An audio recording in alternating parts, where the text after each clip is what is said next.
Welcome to another episode of Our Interesting Times. It is my pleasure to have Dean Henderson on the show. Dean is the author of 5 books, including Big Oil and Their Bankers in the Persian Gulf, 4 Horsemen, 8 Families, and Their Global Intelligence, Narcotics and Terror Network. It's a very long title, but it's necessary because that's only the way you understand how the world works, is if you include all those all that detail in the title. He has a website, right, Dean? Left Hook blog, is it? Yeah, website's just hendersonlefthook.wordpress.com, and it's called Left Hook. Okay. And, just Google my name; it's just easy, Dean Henderson.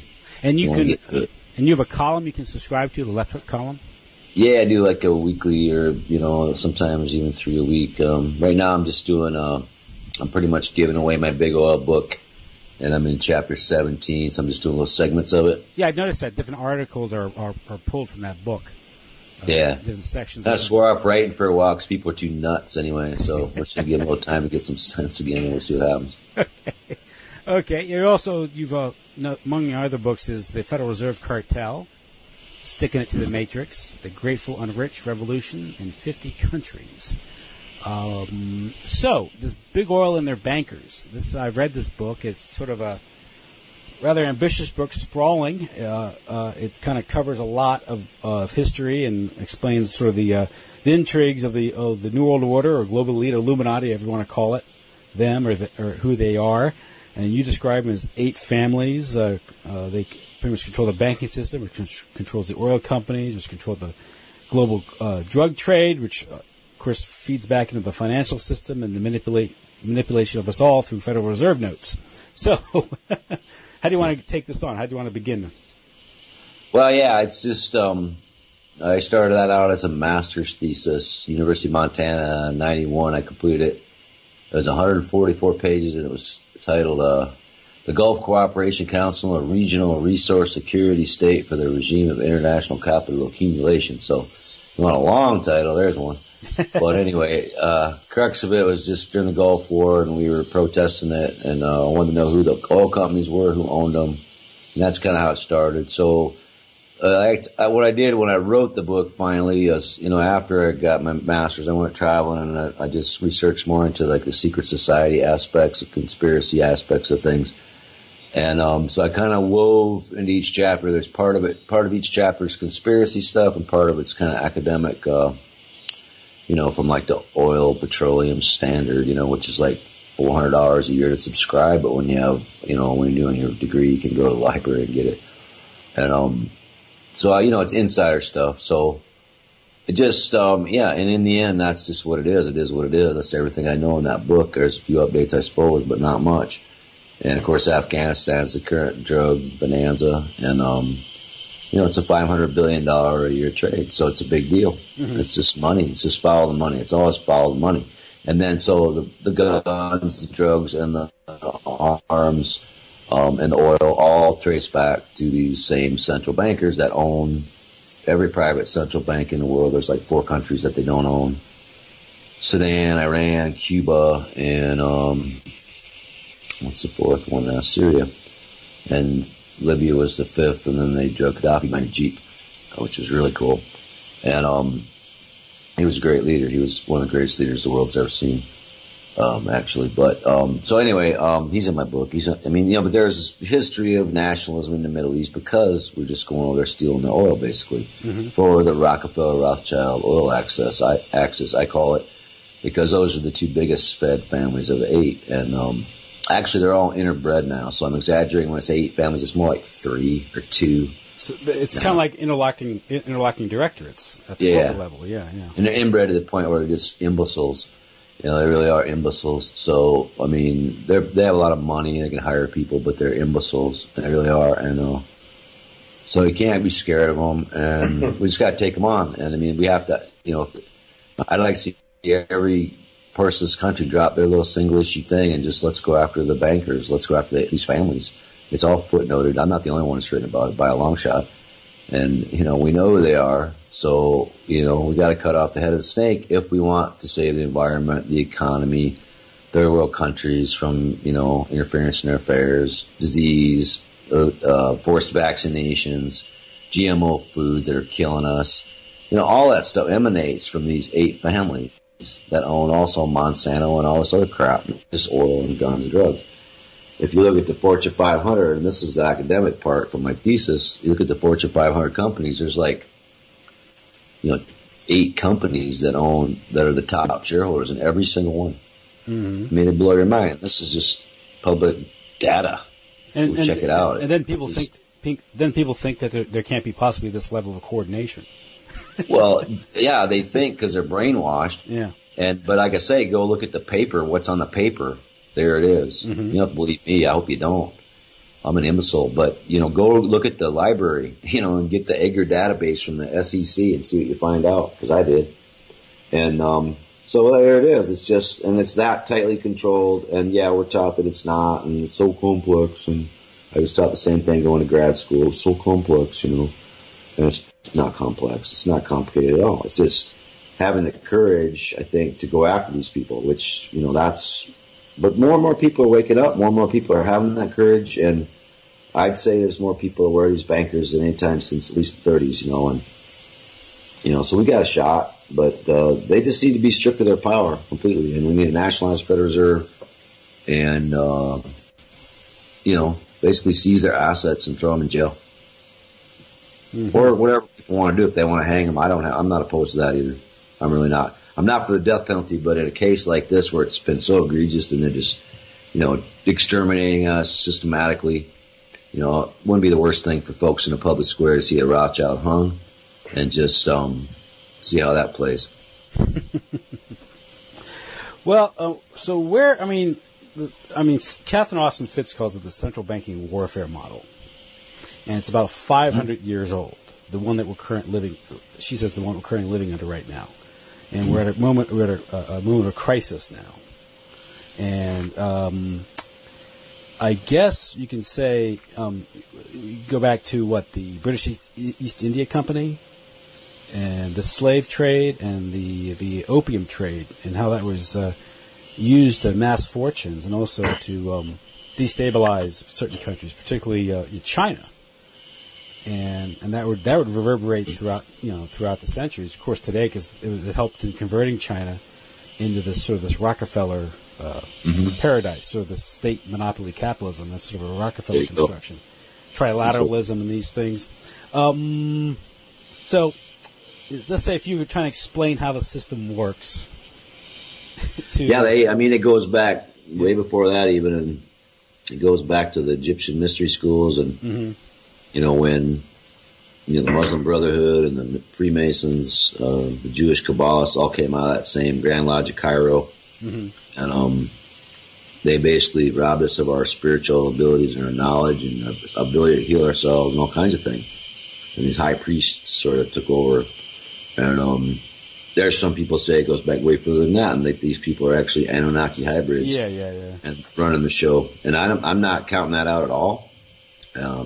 Honestly, it makes a lot of sense to me because they just ain't like us. They don't act like us. But I don't know. It doesn't even matter, does it? Because we got to get rid of them, whatever they are. People talk about the black nobility, the Venetians, and that's the Venetian banking families, and of course they developed into comes from Babylon and Ur, and even before that, and then the Genoese banking families, the de Medicis, were the first in Europe, and. And then basically when Jacques de la Melee was burned at the stake by Pope Clement in the 13th century, he was a Knights Templar leader, and even today they call it the De Malay Society for the young Freemason boys. Mm-hmm. Anyway, the guy was burned by the Catholic Church, and it became Friday the 13th, and then they moved all their shit to Scotland, and they hid behind King James, who wrote this phony Bible, and left a lot of things out, put a lot of things in, and bad stuff. And he's a Freemason too, and they're Knights Templar, and that's who set up the thing to the Middle East, where the Pilgrims went to the Middle East, and they'd actually pay the Knights Templar not only to take them on the ships, but to, they'd pay them insurance. That was where insurance came from.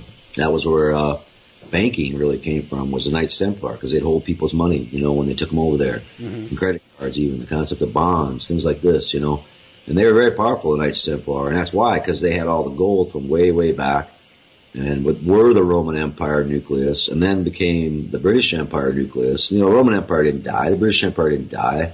That's a bunch of propaganda. It's still alive today. It's just real quiet. It's the same people. And so, yeah, now you got the Rothschilds running the city of London, and it's called the Temple Bar. You know, that's British maritime law, which we actually live under, and people don't know it. And the Temple Bar is the Knights Templar. I mean, that's, you know, they're sitting in the Temple Bar.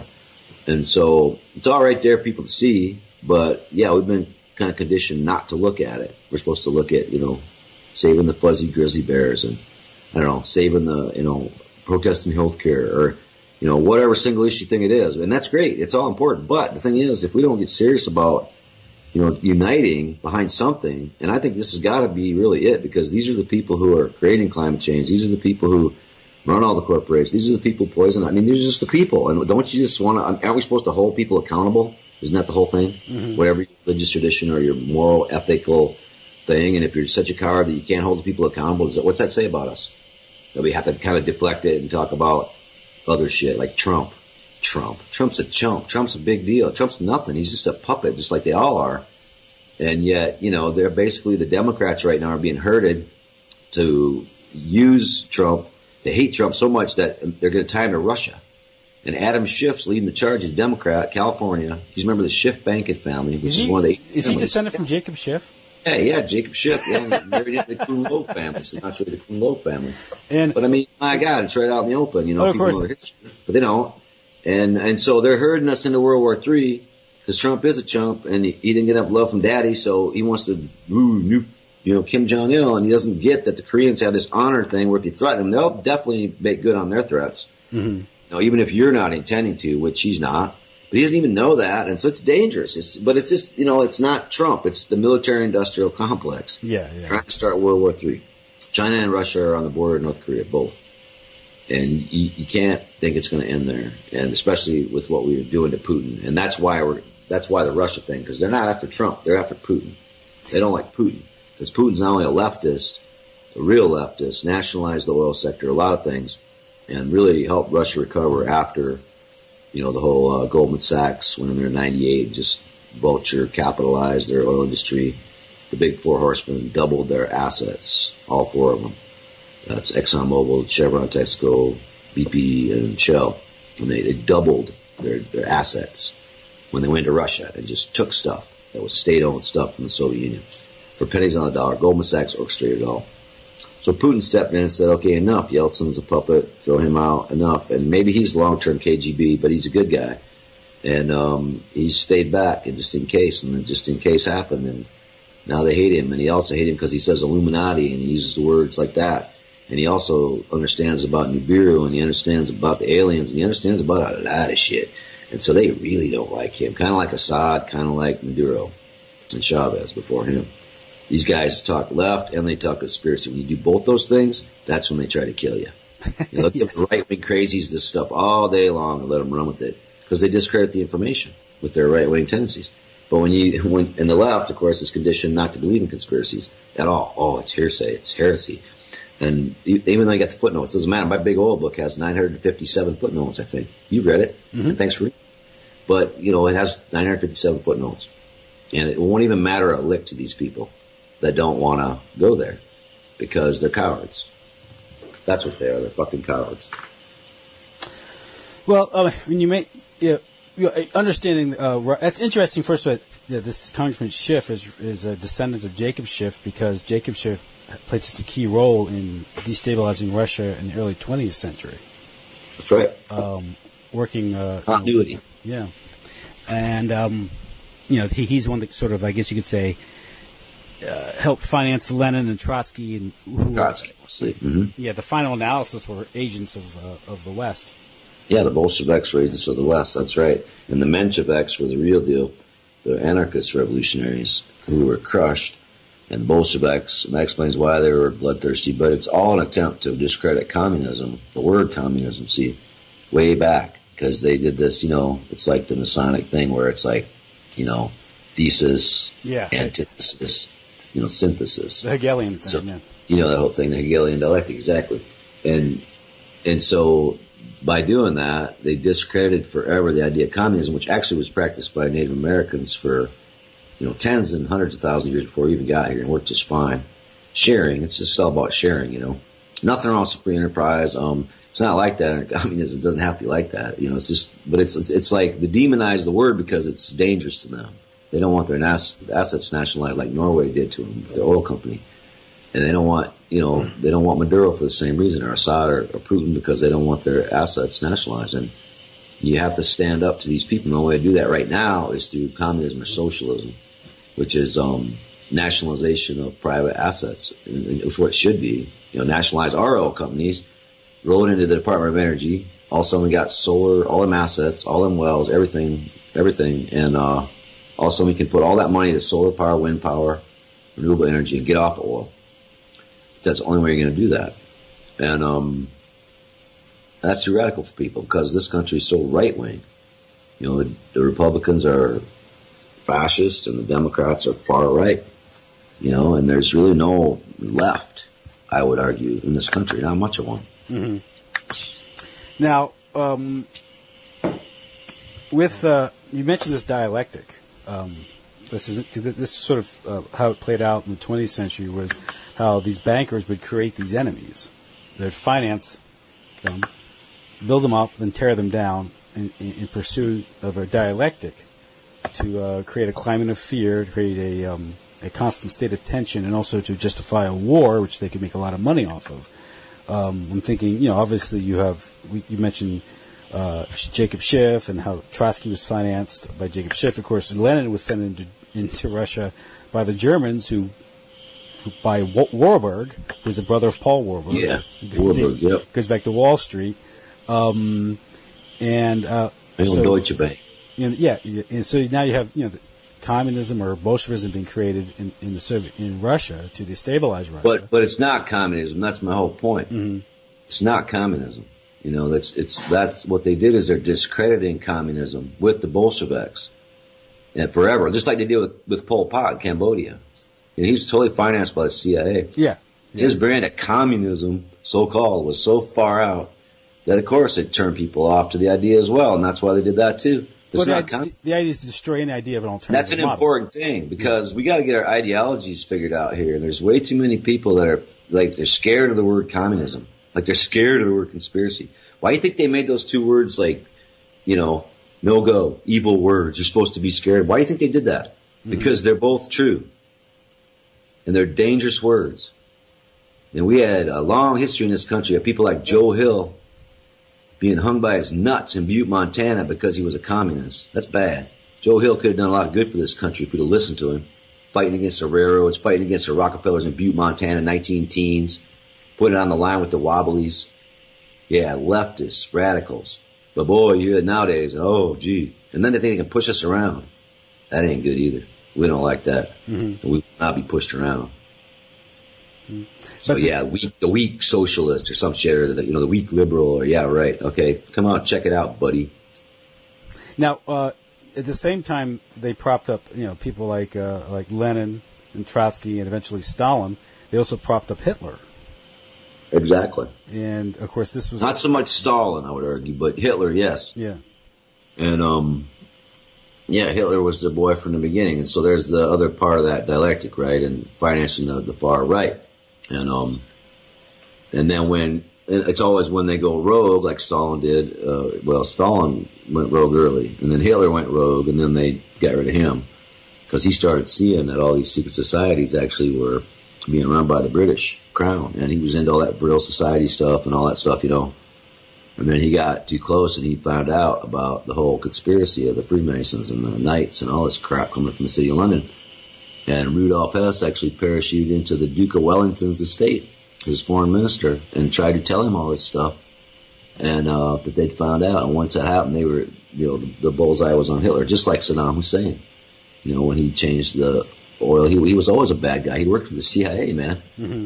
He assassinated Karim Qasem in 1965. The newly elected president of Iraq because he was a communist. And Saddam Hussein was far right, kind of at the time. Ba'ath Party, but they were going and hunting and exterminating communists with the CIA, and then he took a left turn because the people of Iraq had taken such a huge left turn already, and they were the first to kick out their king. They were the first to nationalize their oil company, 1956. And they're communists. And Iraq is a nation of Communist Party members. That's another, they'll just never tell you that. You'll never hear that in the media. You'll certainly never hear it in the alt-right media. You know, you're not going to hear it anywhere, hardly. That's the problem. I mean, we're living such a big lie here about reality and how things work. And then we go to the woods, and those of us that live in the woods laugh because these city people want to tell us all about survival of the fittest and all this stuff.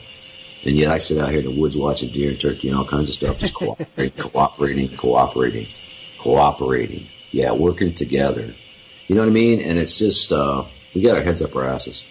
Well, that's that social Darwinism that was, doesn't exist. It's bullshit. And even Darwin said it didn't exist, and it wasn't at all his big thesis. His actual main thesis was that for a species to survive, there has to be cooperation within that species. That was the central point of Darwinism. Mm-hmm. I wonder where that got lost. But Darwin wasn't perfect either. He was Freemason. He was funded by the crown. He had his biases. He was kind of white supremacist. Oh yeah, because you have to justify your colonialism by saying, survival of the fittest, and Indians have smaller brains than we do, and there's just all this garbage. Mm-hmm. And there's still all this garbage out there from the British Crown. That's where it emanates. All this white supremacy. It's not coming from the KKK down south. It's coming from the British Crown. And they made Hitler, and they made eugenics, and they make, all this stuff, the DNA stuff that's going on now. It's all being driven by the City of London. Because they're obsessed with bloodlines. And why are they obsessed with bloodlines?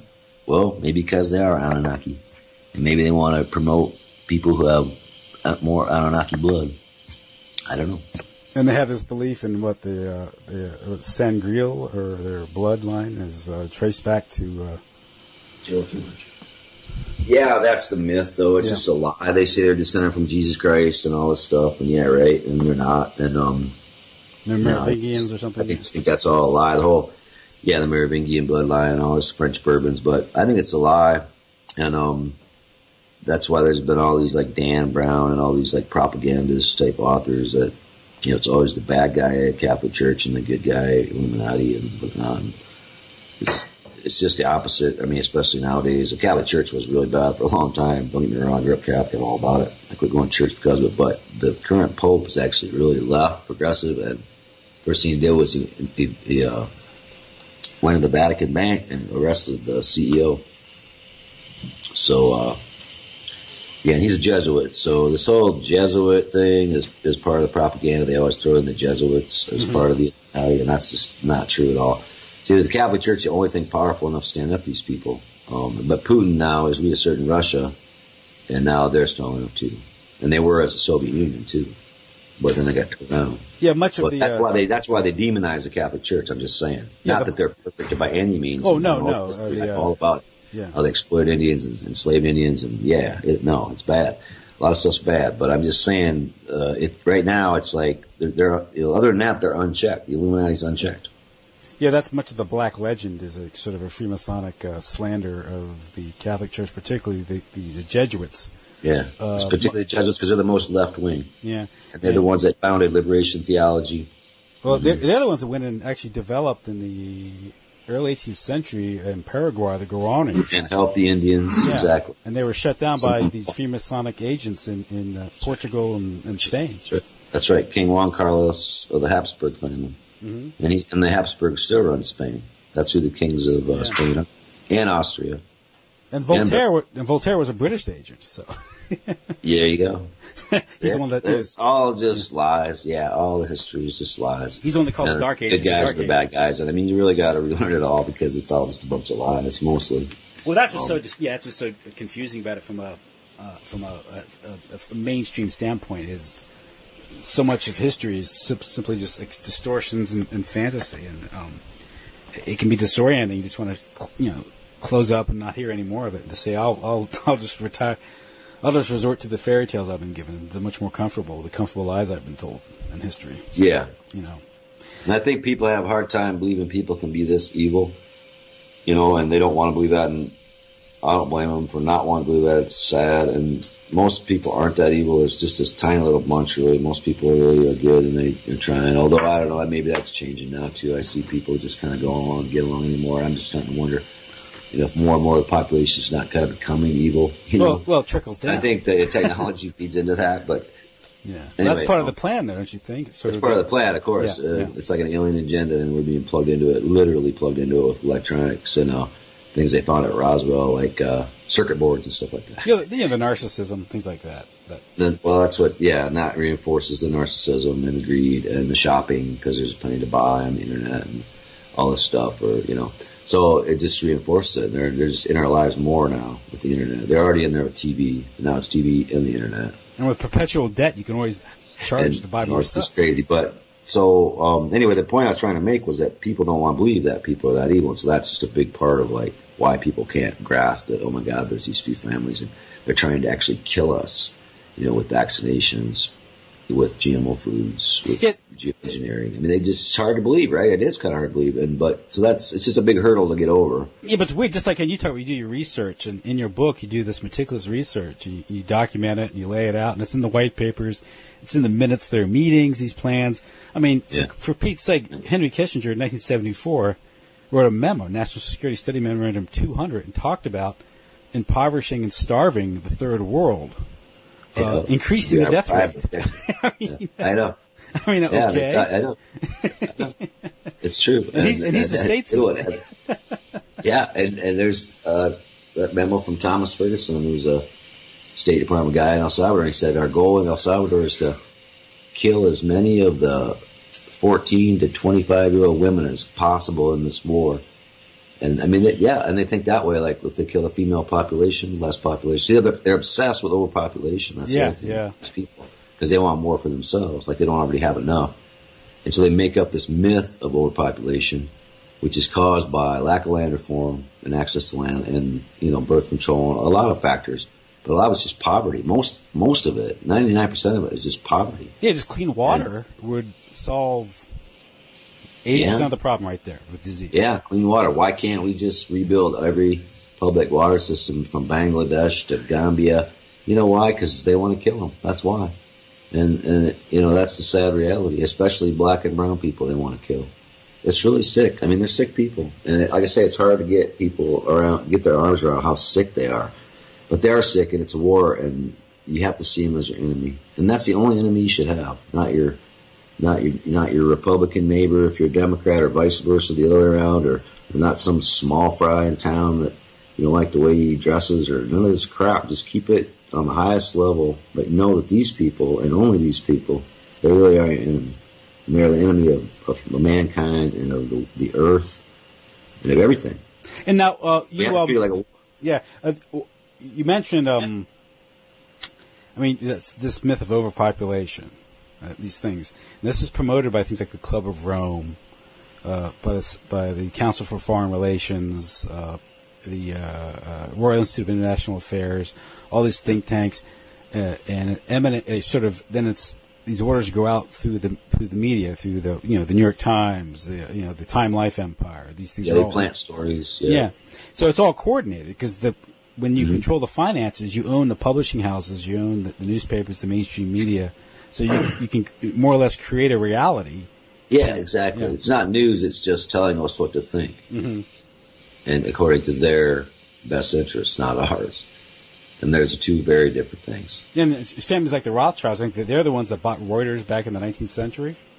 Right. Which is pretty much the source of news for all mainstream outlets, for the national news. So, and the reason why you never hear about them is because they control...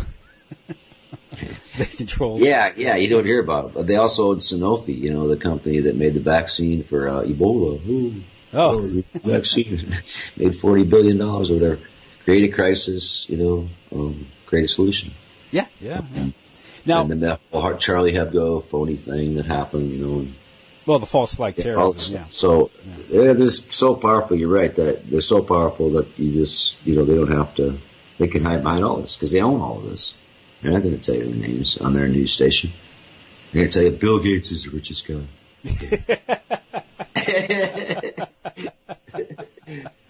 Funny stuff, right? That's Bill Gates, yeah. Oprah Winfrey is the most powerful person in the world. Yeah. Oprah Winfrey, I'm sure. At one time, Bill Cosby was very powerful, right? So easy they can be taken down, right? Yeah. Now, Rockefeller, Rothschilds. Let's start with the Rothschilds. How do they factor in? I guess the Rockefellers and the Rothschilds, two of these 8 families. I guess you could say the most powerful families. Let's talk about them. How do they control things? Rothschilds are the most powerful. Some people even say the Rockefellers are just gophers for the Rothschilds, pretty much. And what it all started was the Business Roundtable in the early 20th century, like 1918 or something.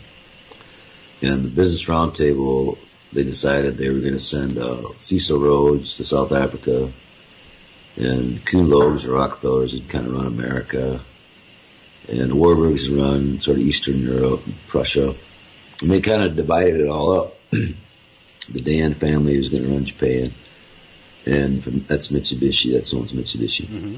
So this Business Roundtable, that's really a huge part of our history, and that's where the Council on Foreign Relations and the Royal Institute of International Affairs both came out of directly, as well as other Council on Foreign Relations like entities in the world, which there are many. And that everybody at the State Department reads Foreign Policy. That's the journal that they put out. Everybody reads it, and that's supposed to be already, before the Sunday shows even come on. They read it, and that's the party line. That's how it's going to be. And the Council on Foreign Relations is where the CIA and the bankers kind of meet. And so a lot of times we'll have a banker high up at Chase, and his kid will become a really high up CIA agent, or vice versa. So the intelligence and bank community are very close. People don't realize how close they are. And that's where the Council on Foreign Relations, where that happened. But it goes back to that. And then Rothschilds, they own like Shell Oil, and they own, Anglo-American, along with the Oppenheimer family, which is kind of replacing the Lehmans as the 8th family now. They're also South African. And they own De Beers, Diamonds, total monopoly. They own Engelhart, which is a total monopoly on gold refining. That's Anglo-American. They own all that. And then they own Glencore, which is the biggest mining company now. And they're the ones that took apart South Sudan and kind of, made it independent so they could steal their oil. And now conveniently they're at war again within South Sudan. It's all about the Glencore oil thing there. And, they own Bank of America, and really tightly held. And then they own Barclays, and, they own Lloyd's of London. They're huge. And they got their biggest stuff is probably Curacao. It's with the Queen of England, and George Soros runs it, and it's called Quantum NV Fund. Mm-hmm. It's huge offshore, just endless money thing. But, some people say they're worth $100 trillion, Rothschilds. I don't know, but they got to be worth a lot. And, of course, they engineered the U.S. Civil War, they engineered the Prussian War, they engineered the Boer War, they bet on Napoleon and at Waterloo, and they also bet on Wellington, Cornwall, whatever, and then created rumors, and that's how they made their initial mint. And some people say they stole money also from the House of Hesse, the German royalty, where Meyer Rothschild worked. That's right. That was during the Napoleonic period. Before that, Napoleonic War, yeah. But they've had big money since 300 years ago. So money begets money, and it really does. And so they really could have $100 trillion. Yeah, it's feasible. They own a lot of stuff. And then the Rockefellers, they own ExxonMobil, they own Chevron, they own the Standard Oil Trust, the whole thing, which is still pretty much there. It's just called something different. It's called ExxonMobil now and Chevron Texaco, because they swallowed up almost all the other parts of it, those two companies. And so, and they own Citigroup and Chase Manhattan, and JP Morgan Chase it is now. So they're very powerful too, of course. And David Rockefeller founded the Charter Oil Commission, and he was a huge, depopulation guy.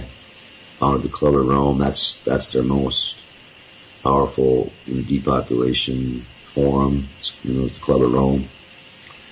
And creepy guy, probably a lizard. I'll say. Rumored to be pedophile, Satanist. Just a lot. They're not nice people. Apparently. You mentioned things like fomenting the American Civil War. That's I guess that was through Belmont, August Belmont. Yeah, August Belmont, and they named the Belmont Stakes after horse race, right? Yeah, he was their agent here, and they ran Lincoln into the ground. They called him this dumb hillbilly. You know, he was so unrefined. All this propaganda. They put out this hazard circular, and it helped destabilize. They tried to destabilize, tear this country apart, and because they were behind the South. And in fact, that's where Lehman Brothers made all their money, was smuggling cotton to the South, or out of the South, back to Britain. Mm-hmm. And a lot of those guys, Judah Benjamin, the Southern Secretary of State, ended up basically going into exile in Britain after the war, and that's why. And a lot of us Freemasonry is behind this. That's what he was working for. Yeah, and they're all Masons, of course. Because I think the only Confederate statue in Washington, D.C. is for Albert Pike. Yeah, there you go. Yeah, there you go. And they're not tearing that down, are they? This country. Also founder of the Ku Klux Klan, and also one of the generals that prosecuted the Indian War under Jackson. So another real nice guy. Yeah, and but yeah, that's all these secret societies, and that's how they run the drugs. That's how they do the illicit stuff, the pedophilia, the drugs, just the really nasty stuff. They do it through secret societies. And the Muslim Brotherhood the same. You write a lot about the drug trade. How is that factored into the geopolitics and the global economy? Because those offshore banking stuff, and they run all that stuff through the offshore banks. And see, London, City of London is totally. You think there's a lack of regulation on banks here? Try London. There's nothing. I mean, it's all just a free for all. They don't have to declare or tell you anything about where the money comes from. And same with all the British protectorates. So, that's what they do with these offshore things. That's where the drug money mixes with the petrodollars from the Saudis, mixes with the gun runners' profits from some brushfire war in Namibia. Mm-hmm. And it all goes there. And then you can launder it, and it comes out the other side. And every single offshore banking place is controlled by the British Crown. So that's how it works. And this is why whenever there's like a hot spot, like Vietnam, you have Nguyen Han Bank. The Afghan War, you have BCCI, right? Yeah. Or the Vatican Bank or something, or the Castle Bank in the Bahamas and these things. Yeah, that's right. And they also have the official channels like HSBC, the world's second largest bank. Yeah. We don't forget about that. It was sitting there in Hong Kong, and now it's sitting there in Dubai, and it's laundering the same Afghan drug profits as it did in Vietnam, coming out of Golden Triangle. They moved it all to Golden Crescent. Started a war. Mm-hmm. So, not coincidental. And they work with the gangster. I mean, the lower level gangsters like Lansky and these guys, right? They are the gangsters. Yeah. See, they are the gangsters. The Rothschilds are the mafia. That's what people don't understand. Mm-hmm. They think mafia, they're these guys that, I don't know, they're Italians and they run pizza joints, and it's all BS. Rothschilds, they were behind Meyer Lansky. They were behind Lucky Luciano. They were behind the Bronfmans. They were behind all these guys. Yeah. And Mary Carter Paint Company and Robert Vesco and all these sleazebags. BCCI. The Rothschilds were behind BCCI. Mm-hmm. Bank of America. Bank of America had a 20% interest in BCCI. 20%. They controlled it. And it was all. It's like unofficial, official, and but that's how it works, and that's why drug money is a big part. Just it's the three biggest commodities in the world: is drugs, oil, and guns. Yeah, it's not commodities because they're not really commodities, guns especially, but the three things that are worth the most money. Yeah. And of course, you mentioned Mary Carter Paint Company. That became Resorts International, right? Yeah, that's right. Resorts International, which Donald Trump, before he was president, was a big share of. Yep. Yeah, right, exactly. So, see, Trump doesn't have connection with Putin. He's got connection with the Russian mob. But it's a pretty big difference because the Russian mob has been targeted by Putin for demise. He's gone after them. Boris Berezovsky, all those guys sitting in jail. Who were ultimately agents of Wall Street in London. In Israel, they're dual citizens of Israel, every single one of them. Yeah. Now, the Russian mafia, that's who they are. They're not Putin. Putin, see, that's another lie that's been kind of perpetuated, I think, in the Western media. They kind of want you to connote those two things, Putin and the Russian mafia. They are enemies. They're enemies. Now, you write a lot about Israel, Israel and Zionism. Obviously, a lot of powerful Jews. come in for a lot of criticism, deservedly so, but people make the mistake of saying all this is like a Jewish conspiracy. You have I think, a more sophisticated take on it? Well, yeah, it's not that hard to do because it's not. I mean, Rockefellers aren't Jews, for one thing. So boom, there goes that argument. But it's never going to be about a religion.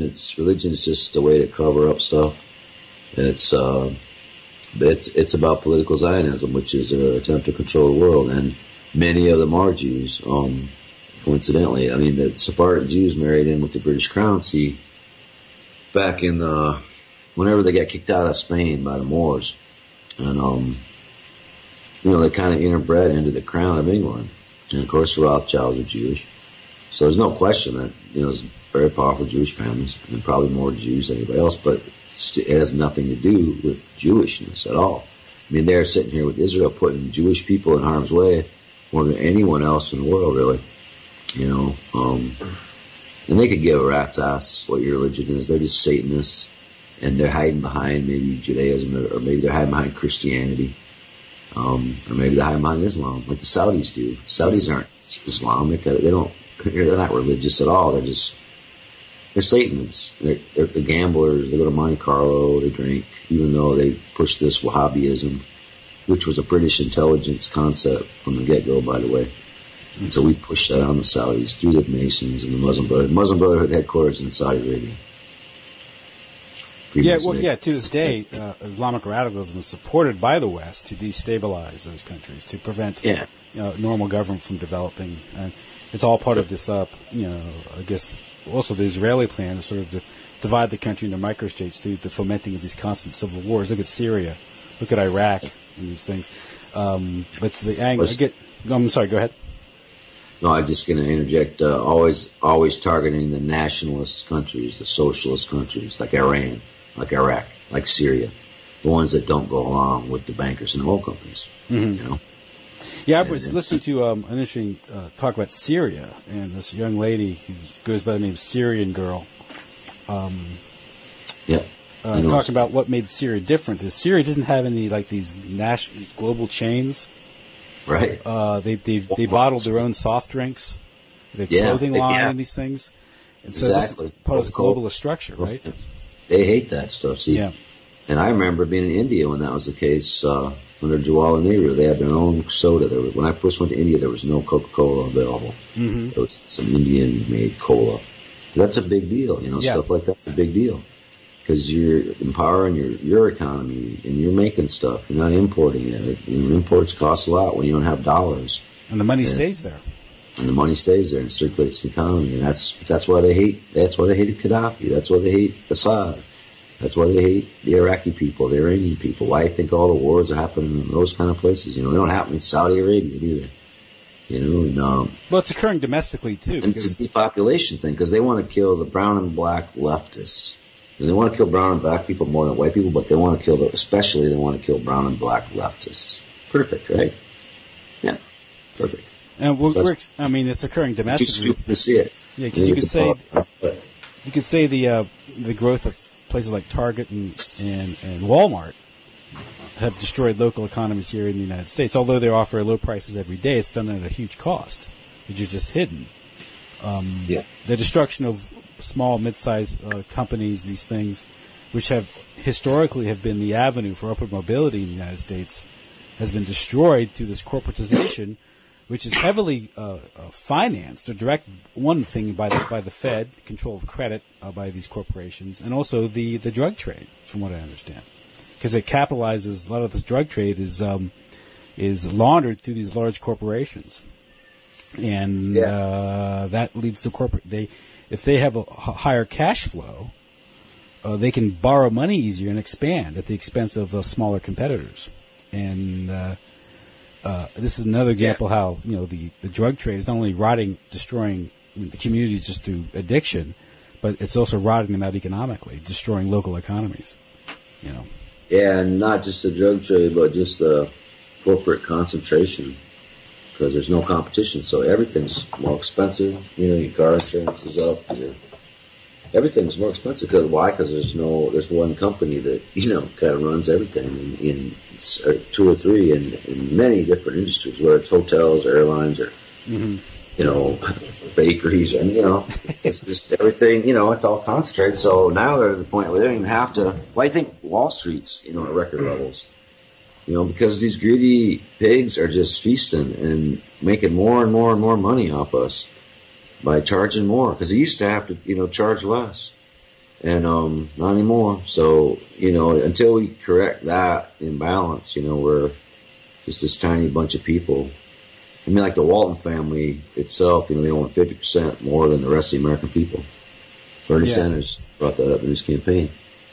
One family owns more than half of a whole half of the American people. And once you become big, and that's just the Waltons. That's not the Rockefellers. Again, the Waltons, their wealth pales in compared to the Rockefellers, the Goldman Sachs, and the Kuhn Loebs, and the old money. So that's just the Waltons. So imagine, I mean, it's an oligarchy. That's why I call my left hook. I say it's a weekly whack at the global oligarchy. Mm-hmm. Yeah, if people want to sign up for that, it's free. You can get my columns, my interviews with Press TV and different things, and just HendersonLeftHook.wordpress.com is the URL there. And you can find all my books there and stuff too. And this sort of stems from their ability, or at least the monopoly they've been granted over the creation of money. Yeah, it's all about the creation of money because it's out of thin air. And then they it's all about debt, getting people in debt, getting countries in debt. And then they got you. And then they can shape your policy.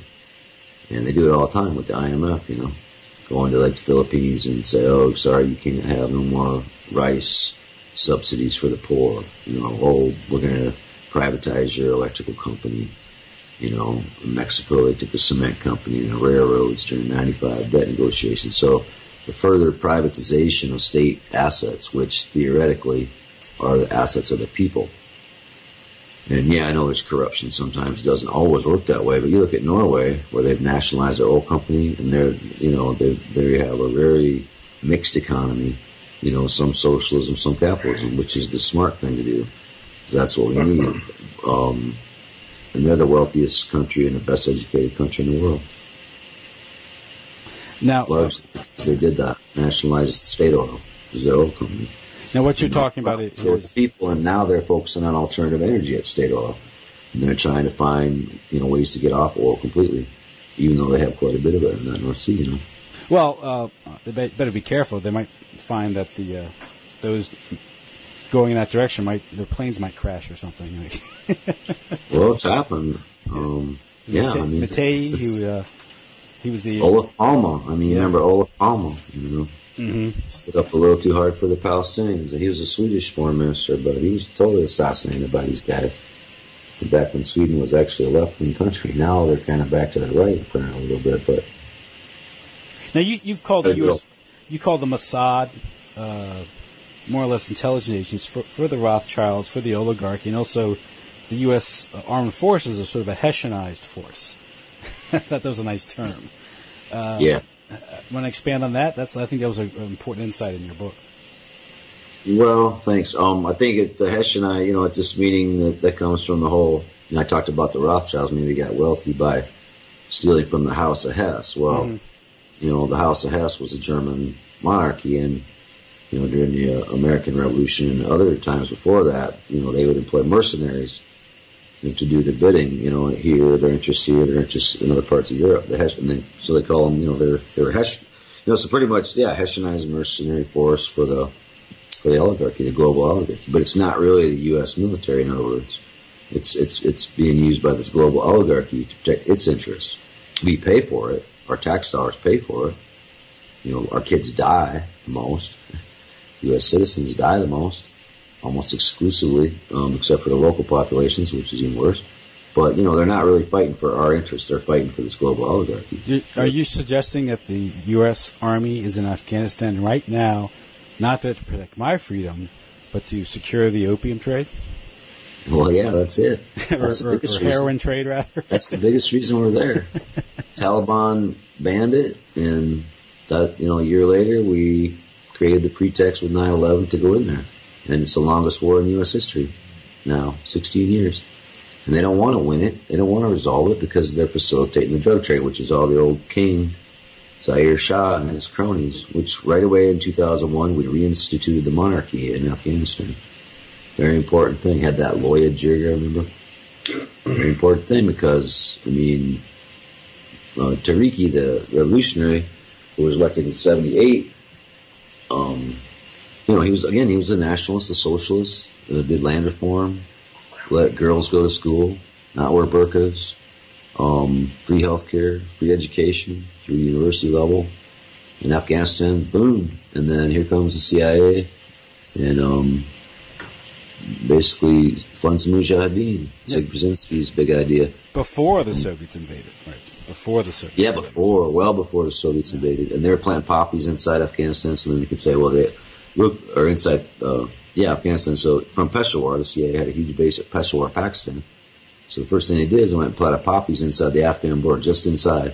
And then they could say, oh, look at the evil Afghan, government growing poppies and growing opium.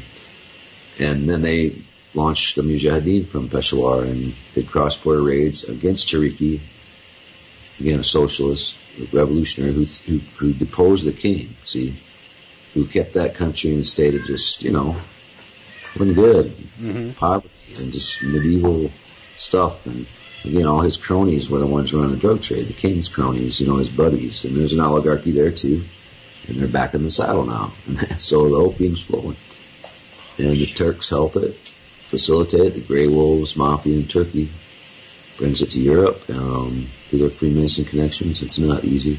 I mean, it's not hard. They just probably bring it into the lobby of Barclays or something. And these, of course, the Islamic radicals that we funded in the late 70s and 80s, Osama bin Laden and these proxy forces would be used against Russia in the Caucasus and also in the Balkans to destroy. Yugoslavia was systematically taken apart by the United States and NATO, and then they inject this Islamic radicalism into the Balkans and into the Caucasus to destabilize that area. Yeah, brought a lot of the Mujahideen back for those things, and they're still doing it, of course, with ISIS, al-Nusra. Yeah.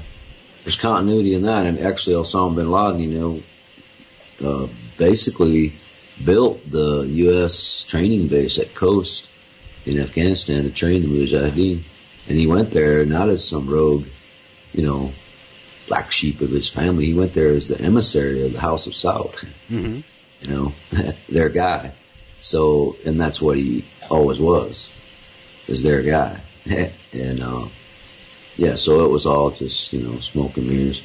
And a good example of how this factors into the mainstream of American political system is that the BCCI scandal enveloped Clark Clifford, who ran his first American bank. He didn't know who owned his bank. I remember that. But Clark Clifford was the one who wrote the National Security Act in 1947, creating the CIA. This shows us how intermingled this intelligence is with banking, with terrorism, with the drug trade. It's all about managing it. Yeah, and he's close to the Harriman family. See, I think his wife might have been a Harriman. Clark Clifford, so again, there you go. Yeah, exactly. You got the military and the banking establishment, a lot of it's about bloodlines, and that's why they just want to keep it in the family. But So hey, I'll probably let you go, Tim. I think I probably I usually do about an hour. Is that good for you? Did you get that's good. I think that's good. An hour is just about right. Yes. Yeah, me too. I get tired after an hour, but I really enjoyed talking to you, and thanks for having me. Listen, thanks a lot. And of course, that's Dean Henderson. His book is a long title, so I'm going to read it. It's Big Oil and Their Bankers in the Persian Gulf, 4 Horsemen, 8 Families in a Global Intelligence, Narcotics, and Terror Network. You can subscribe to his Left Hook column by going to Henderson Left Hook at WordPress.com. Listen, Dean, I want to thank you for spending the time with me this evening. Yeah, hey, shoot me a link to my Gmail when you get one for the show, Tim, and I'll put it on my blog, and I'll try to get some traffic coming your way too, man. Excellent. Excellent. All right. Enjoy the Ozarks. Yeah, hey, thanks for having me. Have a good night. Bye-bye. Bye-bye.